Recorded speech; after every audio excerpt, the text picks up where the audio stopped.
जैसा कि हमने पिछले एपिसोड में देखा था कि जब निंग फैंग की अवेकनिंग होने की बारी आती है, तो जब निंग फैंग उस पत्थर पर अपना हाथ रखता है तो उसकी अवेकनिंग केवल 1 स्टार की होती है, जिसे देखकर आसपास के लोग सभी उस पर हंसने लगते हैं और उसका मजाक उड़ाने लगते हैं।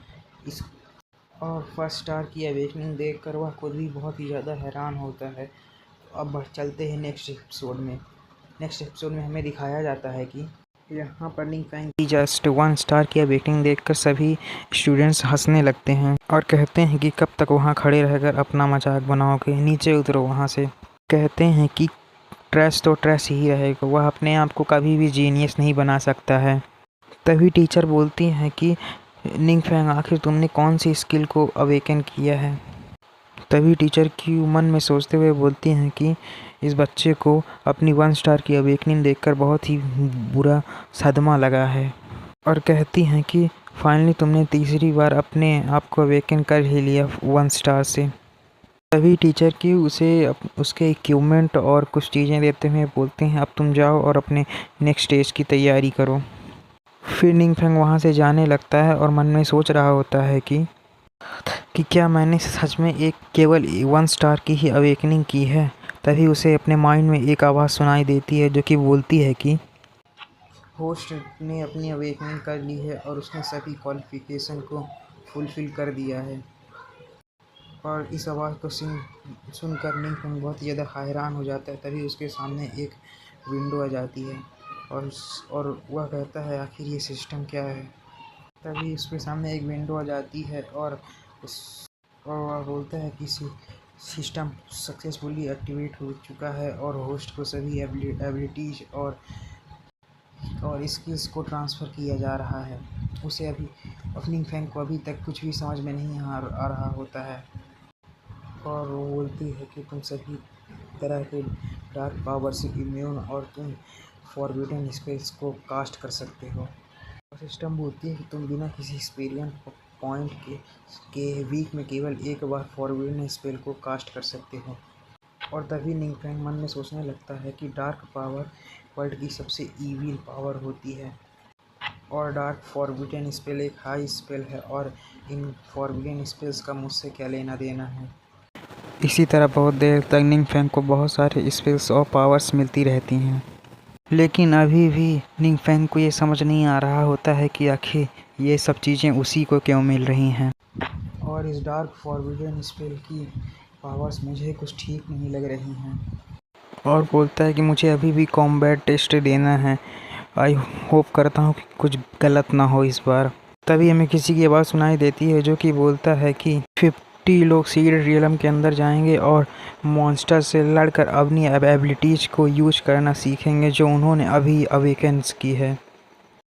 और साथ ही सीक्रेट रियलम में अंदर जाने वाले स्टूडेंट एक साथ मिलकर या एक दूसरे पर हमला नहीं कर सकते हैं क्योंकि उनके ऊपर सीक्रेटली ड्रोन से नज़र रखी जाएगी। अभी हमें निंग फैंग को दिखाया जाता है जिसकी सिस्टम उससे बोल रही होती है कि अपनी स्किल को कंफर्म करो और चिंता मत करो, तुम्हारे अलावा मुझे कोई नहीं देख सकता है। तभी निंग फैंग बहुत सारी स्किल को कंफर्म करने लगता है, जैसे अर्थ स्पेल्स, प्रोटेक्टिव स्पेल, शील्ड, इसी तरह के बहुत सारी स्किल्स उसे मिलती हैं। तभी हम सोचता है कि यह डार्क फॉरबिडन स्पेल बहुत ही ज़्यादा खतरनाक है और अगर किसी को पता चल गया कि यह डार्क फॉरबिडन स्पेल मेरे पास है तो मुझे दिक्कत हो सकती है। तभी सभी लोग सीक्रेट रियलम के अंदर इंटर करने लगते हैं। साथ ही निंग फैंग भी सीक्रेट रियलम के अंदर इंटर करने लगता है। सीक्रेट रियलम के अंदर का सीन दिखाया जाता है जहाँ पे सभी कैंडिडेट कुछ गॉबलिन्स से लड़ रहे होते हैं और हमारा मेन कैरेक्टर निंग फैंग पेड़ों के पीछे छुप छुप कर बैठा होता है और बोल रहा होता है कि सर्विलेंस ड्रोन सभी को मॉनिटर कर रहे हैं, मैं ऐसे ही फॉरबिडन स्पेल का यूज़ नहीं कर सकता, नहीं तो सभी को पता चल जाएगा कि मेरे पास एक डार्क फॉरबिडन स्पेल है। बोलता है कि इस समय मेरे पास अटैक करने के लिए कोई और तरीका नहीं, मुझे सही समय का इंतज़ार करके अटैक करना होगा। तभी हमें मॉनिटरिंग रूम का सीन दिखाया जाता है जहाँ पे एक बंदा निंग फैंग को देखते हुए बोल रहा होता है कि सभी कैंडिडेट मॉन्स्टर्स को मार कर अपना लेवल बढ़ा रहे हैं, आखिर यह बंदा यहाँ पर बैठकर क्या कर रहा है। तभी टीचर क्यों बोलती हैं कि कैप्टन जाओ, इस बच्चे की अवेकनिंग लेट हुई है और इसकी हेल्थ भी कुछ ठीक नहीं है।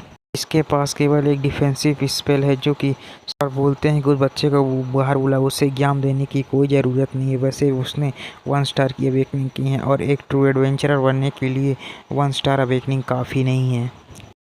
तभी हमें एक बंदे को दिखाया जाता है जो बहुत ही ज़्यादा हैरान होता है।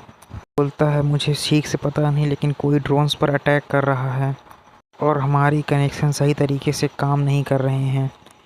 तभी हमें मॉनिटरिंग रूम का सीन दिखाया जाता है जहाँ पे एक बंदा बोल रहा होता है कि सीक्रेट रियलम के एक बहुत ही ज़्यादा पावरफुल फ्लक्चुएशन फील की गई है। सीक्रेट रियलम के अंदर एक बहुत ही पावरफुल मॉन्स्टर को डिटेक्ट किया गया है।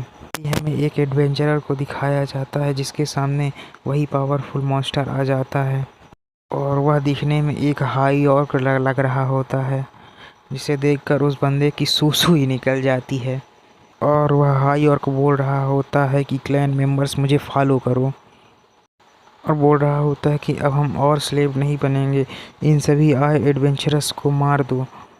तभी हमें दिखाया जाता है कि वो सभी लोग ड्रोन्स पर अटैक करके सभी ड्रोन्स को तोड़ रहे होते हैं। ड्रोन टूटने के कारण कुछ टुकड़े निंग फेंग के सिर पर आकर गिरते हैं जिससे वह चिल्लाने लगता है, जिसके कारण उसके पास ही बहुत सारे गॉब्लिन्स घेर लेते हैं। तभी वह हाई और निंग फेंग के पास आते हुए बोलता है कि एक छोटा सा कीड़ा यहाँ पर छुप कर बैठा है। तभी निंग फेंग मन में सोचते हुए बोलता है कि इतने सारे मॉन्स्टर एक जगह कैसे इकट्ठा हो गए और शायद जो बीच में हाई और खड़ा है वही उनका लीडर हो सकता है। हमें दिखाया जाता है कि 2 गॉब्लिन्स निंग फेंग की तरफ भागते हुए आते हैं। अब तक हमें दिखाया जाता है कि अब तक सभी ड्रोन्स टूट चुके होते हैं, तो निंग फेंग अपना फॉरबिडन स्पेल को कास्ट करना शुरू कर देता है। तभी उस हाई ऑर्क को दिखाया जाता है जो उस फॉरबिडन स्पेल की डार्क पावर देखकर बहुत ही ज़्यादा हैरान हो जाता है। तभी हमें दिखाया जाता है कि उस डार्क स्पेल से बहुत सारी घोस्ट स्पिरिट निकलकर उन गॉब्लिन्स पर अटैक कर देती हैं। तभी हमें रिपोर्टर रूम का सीन दिखाया जाता है जहाँ पे सभी ड्रोन्स टूट जाने के कारण उनका कनेक्शन लॉस्ट हो चुका होता है, इसलिए उन्हें कुछ भी दिख नहीं रहा होता है। तभी मॉनिटरिंग रूम का एक बंदा अपने कैप्टन से बोलता है कि सीक्रेट रियलम के अंदर बहुत ही ज़्यादा डार्क पावर की प्रेजेंस फील की गई है और यह डार्क पावर किसी किंग लेवल मॉन्स्टर से भी ज़्यादा लेवल के मॉन्स्टर से आ रही है। अभी उन सबको यह नहीं पता होता कि यह पावर किसी मॉन्स्टर से नहीं बल्कि निंग फेंग के उसी डार्क फॉरबिडन स्पेल की डार्क पावर होती है। तभी कैप्टन बोलता है कि जल्दी से रेनफोर्समेंट को कॉल करो और सीक्रेट रियलम के अंदर जाकर सभी बच्चों को सही सलामत सीक्रेट रियलम से बाहर लाओ। तभी टीचर की अपने मन में सोचते हुए बोलती हैं कि किंग लेवल या किंग लेवल से ऊपर वाले मॉन्स्टर पूरे एक सिटी को अकेले तबाह कर सकते हैं। आखिर सीक्रेट रियलम में इतना टेरिफाइंग मॉन्स्टर आया कहाँ से, और यह सोचकर टीचर की बहुत ही ज़्यादा हैरान होती हैं। इधर हमें सीक्रेट रियलम का सीन दिखाया जाता है जहाँ पर मॉन्स्टर निंग फेंग के डार्क फॉरबिडन स्पेल की पावर को देखकर बहुत ही ज़्यादा डर चुका होता है। इधर निंग फेंग अपने फॉरबिडन स्पेल की पावर देखकर बहुत ही ज़्यादा हैरान होता है और मन में सोचता है कि क्या ही फॉरबिडन स्पेल की पावर है, और यह बहुत ही ज़्यादा चिपचिपा और घिनौना है और इसे देखकर तो मुझे भी डर लग रहा है। गॉब्लिन्स के मरने के कारण निंग फेंग को बहुत ज़्यादा एक्सपीरियंस पॉइंट मिलने लगते हैं और कुछ देर तक इसी तरह 10-10 करके उसे बहुत सी ज़्यादा एक्सपीरियंस पॉइंट्स मिलते हैं। इधर हमें उस हाई ऑर्क को दिखाया जाता है जो कि इस स्पेल की पावर देखकर बहुत ही ज़्यादा डर चुका होता है और अपने मन में बोलता है कि क्या ही पावरफुल डार्कनेस की पावर है। बोलता है कि यह इंसान नहीं हो सकता, इतनी टेरिफाइंग पावर एक इंसान के पास कभी भी नहीं हो सकती है। तभी उसे ध्यान आता है कि उसकी मूवमेंट स्पीड बहुत ही ज़्यादा स्लो हो चुकी है और वह वहाँ से भाग ही नहीं पा रहा होता है। तभी वह ज़ोर से चिल्लाते हुए बोलता है कि तुम मेरे पास मत आओ, लेकिन कुछ ही देर बाद वह डार्क पावर के रेडियस के अंदर आ जाता है जिससे वह भी ख़त्म हो जाता है और उसके मरते ही निंग फेंग को 6000 एक्सपीरियंस पॉइंट्स इस हाई ऑर्क से अकेले ही मिल जाते हैं। इसी के साथ हमारा यह एपिसोड ख़त्म होता है। अगर वीडियो अच्छी लगी हो तो लाइक कमेंट सब्सक्राइब ज़रूर करें और अगले एपिसोड के लिए बेल आइकन ज़रूर दबाएं, जिससे अगर न्यू वीडियो आए तो आपको नोटिफिकेशन ज़रूर मिले। Thanks for watching.